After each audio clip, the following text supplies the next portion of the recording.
enfance très agréable. On était au village avec papa, maman, ma grand-mère. On était dans la grande maison, les tantes et tout. Et mes parents ont toujours bien pris soin de moi. Ma maman était aux petits soins, je ne manquais de rien, je m'habillais bien, j'allais à l'école avec véritablement tous les soins qu'il me fallait. Et mon papa, qui travaillait à la capitale de Dakar, venait souvent nous voir. Et quand il venait, il m'apportait toutes sortes de choses. Toutes mes plus petites caprices étaient prises en charge. Et j'ai toujours eu un attachement particulier par rapport à mon père. On a une relation très, très fusionnelle. Mais à mes 8 ans, mes parents ont divorcé. Et c'est maman qui a eu la garde des enfants, donc on a déménagé pour aller habiter avec elle. Et jusque-là aussi, mes souvenirs sont véritablement très, très agréables. Maman prenait toujours soin de nous. Malgré qu'elle était seule, elle a toujours pris le soin pour que nous ne puissions manquer de rien avec mon frère et ma sœur. Sauf qu'après mon entrée en 6e, après la classe de CM2, j'ai dû rejoindre la capitale de Dakar aussi pour poursuivre mes études parce qu'on considérait qu'il y avait les meilleures écoles là-bas. Donc, à partir du moment où je viens à Dakar, j'ai habité dans plusieurs maisons.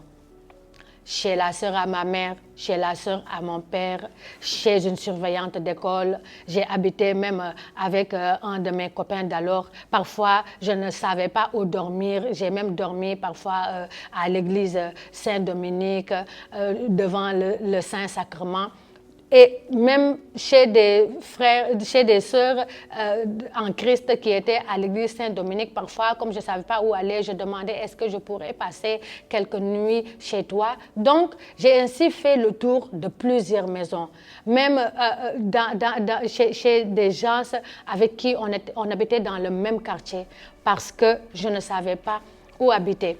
Et quand je raconte en fait cette séquence de mon histoire, ce n'est pas pour responsabiliser qui que ce soit.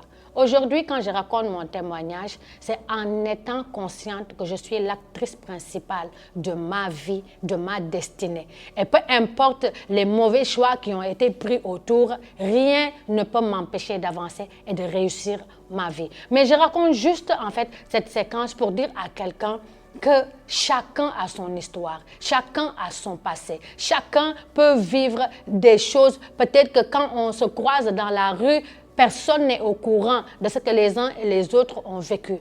Et c'était important pour moi, en racontant ce témoignage, de parler de cette partie de ma vie. Et donc, j'ai vécu ainsi dans plusieurs maisons, mais en grandissant, j'ai vécu dans une dépendance affective envers les hommes qui a failli me détruire.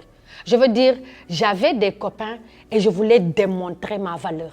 J'avais des copains et je faisais pour eux des choses inimaginables pour me rendre indispensable. C'était comme pour prouver quelque chose, pour montrer à l'autre qu'en réalité, si tu m'as dans ta vie, tu auras une épouse formidable, une épouse extraordinaire et que tu ne manqueras de rien. Sauf que, en voulant prouver ces choses-là, j'étais en train de me détruire. Parce que toute mon identité était défigurée, était corrompue. C'était véritablement, aujourd'hui quand j'y repense, c'était véritablement pas beau à voir. Et à côté de cet aspect où je voulais prouver ma valeur, où je voulais mériter l'amour et la considération que ces hommes devaient me porter, j'étais aussi très, très coléreuse. Je gérais mal les désaccords qu'il y avait dans les relations. Donc, je réagissais d'une manière disproportionnelle. Et ça me faisait tellement mal. J'avais profondément mal à chaque fois. Il y avait un vide que je cherchais à combler par tous les moyens, mais il n'y avait aucun homme qui pouvait le faire. La considération que je voulais, l'attention particulière que je voulais, l'exclusivité que je voulais avoir dans la vie de ces hommes-là, jamais je ne l'ai eu. Et ça me détruisait de l'intérieur. Je me donnais entièrement, mais je ne recevais jamais ce que je voulais, ce que j'attendais. Et j'étais tout le temps déçue. Mais malgré que j'étais déçue, je n'arrêtais pas de vouloir prouver davantage ma valeur, de vouloir prouver davantage que je mérite une certaine considération. J'ai été libérée lorsque j'ai pris le temps dans le lieu secret de laisser Dieu lui-même me dire qui moi j'étais. Parce que mon identité était corrompue. Je ne savais pas exactement qui j'étais, pourquoi j'ai été créée, la valeur avec laquelle Dieu m'a créée. Et quand j'étais dans le lieu secret, au travers de la parole de Dieu, et que j'ai découvert que celui qui m'a créé, quand il me façonnait, c'était avec un amour inconditionnel. Quand j'ai découvert au travers de la parole de Dieu que ma vie vaut le sang de Jésus-Christ, parce qu'il dit dans sa parole que Dieu a tant aimé le monde qu'il a donné son Fils unique afin que quiconque croit ne périsse point, mais ait la vie.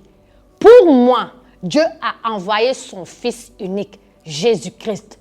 Quelle valeur, quelle importance j'ai aux yeux de Dieu.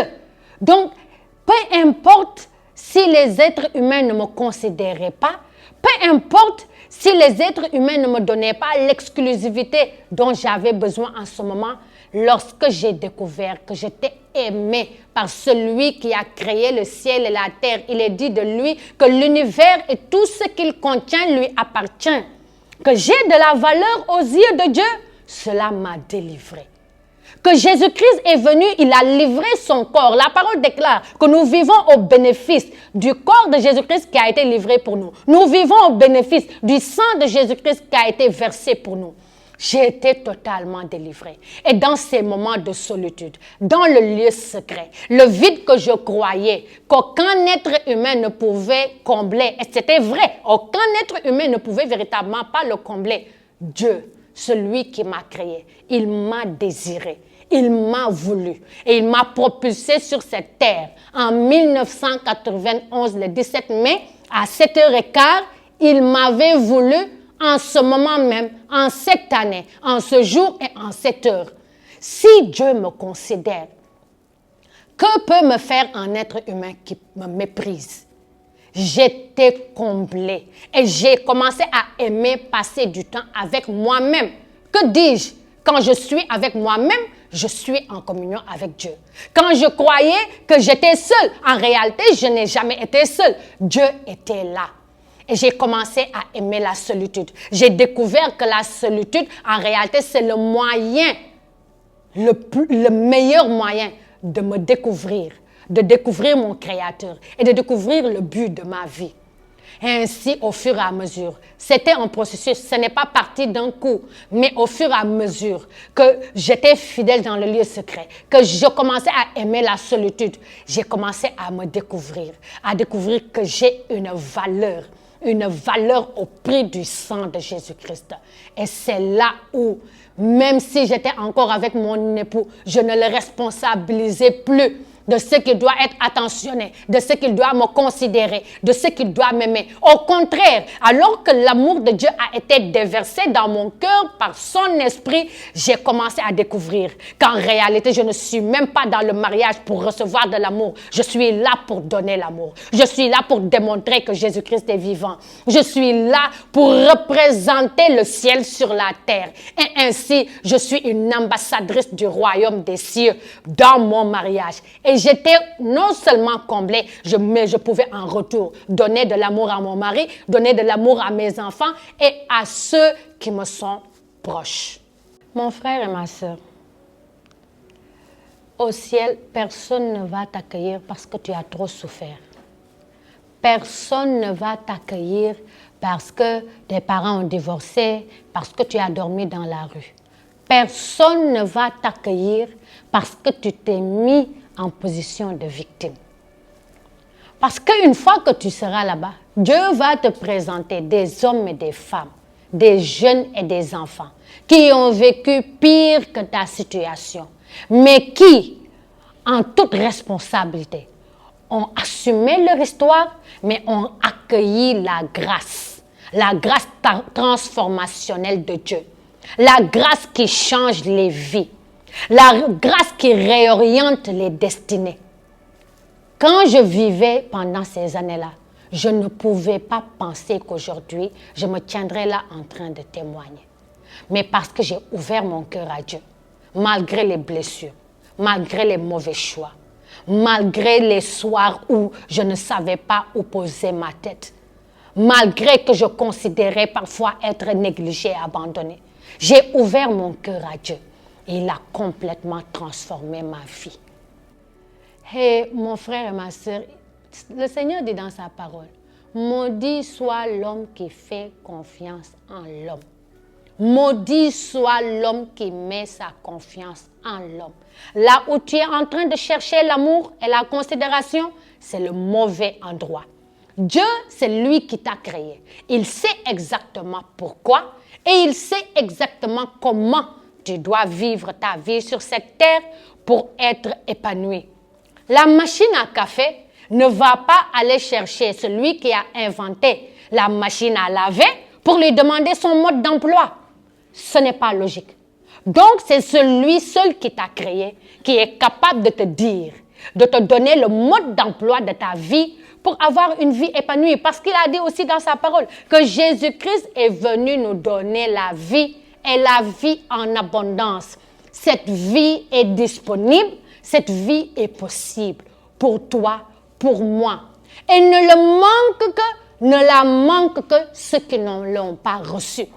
Toute personne qui ne vit pas une vie abondante dans son cœur, dans ses pensées, dans sa vie en général, dans tous les domaines de sa vie, c'est parce qu'il n'a pas reçu la vie abondante que Jésus-Christ seul est venu nous donner.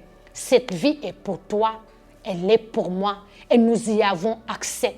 Parce que Dieu dit dans sa parole, à cause du sang de Jésus-Christ qui a été versé, nous pouvons nous approcher avec assurance devant son trône de grâce. Et c'est là que nous obtenons miséricorde et secours dans tous nos besoins. Et il dit aussi dans sa parole, tous ceux qui invoqueront le nom du Seigneur seront sauvés. Et quand il parle de sauver, ce n'est pas seulement pour le ciel. Il parle de sauver dans tous les domaines de nos vies. Quand tu vas mal, quand tu as besoin de réconfort, quand tu as besoin de consolation, quand tu as besoin d'être guéri profondément, cette vie sozo est disponible pour toi. Et c'est qui ce nom? C'est Jésus-Christ de Nazareth. Il n'y a aucun autre nom qu'un être humain va invoquer pour recevoir une vie abondante. Il n'y a aucun autre nom sur cette terre qu'un être humain va invoquer et recevoir une guérison intérieure. Seul celui qui t'a créé peut le faire. Et celui-là, c'est Jésus-Christ. Il est dit de lui que c'est la parole de Dieu. Et par elle, toutes choses ont été créées et rien n'a été créé sans lui. Il peut te combler. Invoque son nom dans ta chambre, dans le lieu secret. Invoque le nom de Jésus-Christ. Et tu viendras certainement venir. Tu viendras certainement témoigner, comme moi aujourd'hui je témoigne, avoir été délivré de la dépendance affective et avoir été comblé pleinement de l'amour du Dieu vivant. C'est ta saison, c'est pour toi, c'est disponible. Au nom de Jésus-Christ, sois béni.